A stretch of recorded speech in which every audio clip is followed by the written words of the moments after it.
Something pretty cool involving you happens during this time as well. Here on June 6th, you will be accompanying this man, Chris Benoit, to the ring for a tryout on a Superstars taping, and he's going to take on Adam Baum. He'll get 3 tryout matches with the company during this period, and Meltzer will call him the most impressive wrestler on the card in each instance.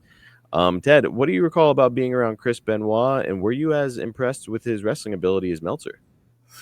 Yeah, I mean, I wouldn't call him Superman or anything like that, but yeah, I mean,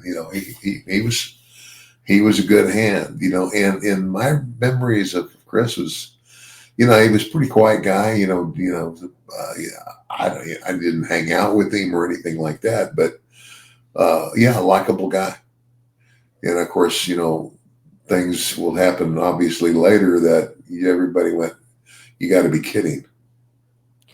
Insane, what happened, and clearly the result of too many traumatic blows to the head. It's the CT they've now discovered is what happened to Chris Benoit. But like looking at this photo, Ted, I'm pulling it up again. If you're just listening on audio, you've got to come and check out this photo that I pulled up. It's Ted walking to the ring with Chris Benoit by his side.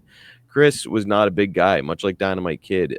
Very, very muscular, but kind of short. But man, could he work! Yeah. Uh, what really sticks out to me though, Ted, and I was just talking to somebody about this, is like you were like I've heard this expression a few times. You're like the Forrest Gump of wrestling, where you kept doing all of this cool stuff at exactly the right time.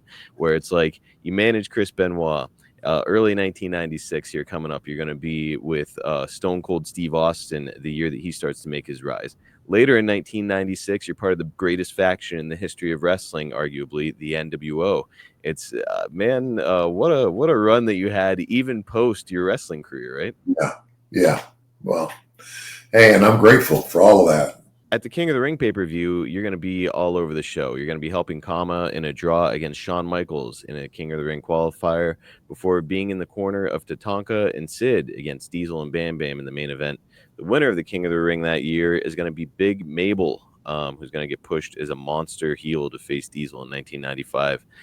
Ted, Mabel had a reputation of being a little bit dangerous in the ring, and this certainly felt like Vince was going back to the well of trying to draw houses with a monster versus monster type match. I think that Mabel winning the King of the Ring is kind of the perfect sample of what was going on with the WWF during this time. Vince was doing everything that he possibly could to find the next guy, the next Hulk Hogan, and the next monster heels for that Hulk Hogan, where what we just talked about with Chris Benoit. Chris Benoit was head and shoulders probably the best worker in the WWF during his tryout. Maybe Bret Hart was there. Certainly Shawn Michaels was in the mix. But Chris Benoit, from a technical standpoint, unbelievable. He gets a tryout match here, doesn't work out.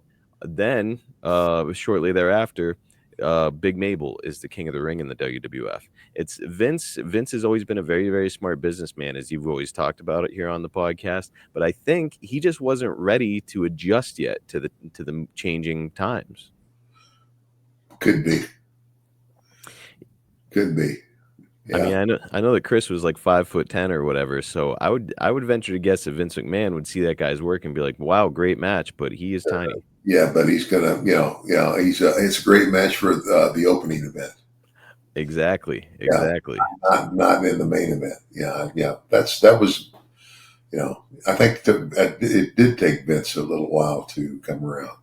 And then you fast forward, whatever, I think it's like 10 years or something, maybe a little bit longer. And Benoit's winning Vince's main championship at WrestleMania. So Yeah. Vince, he caught up eventually.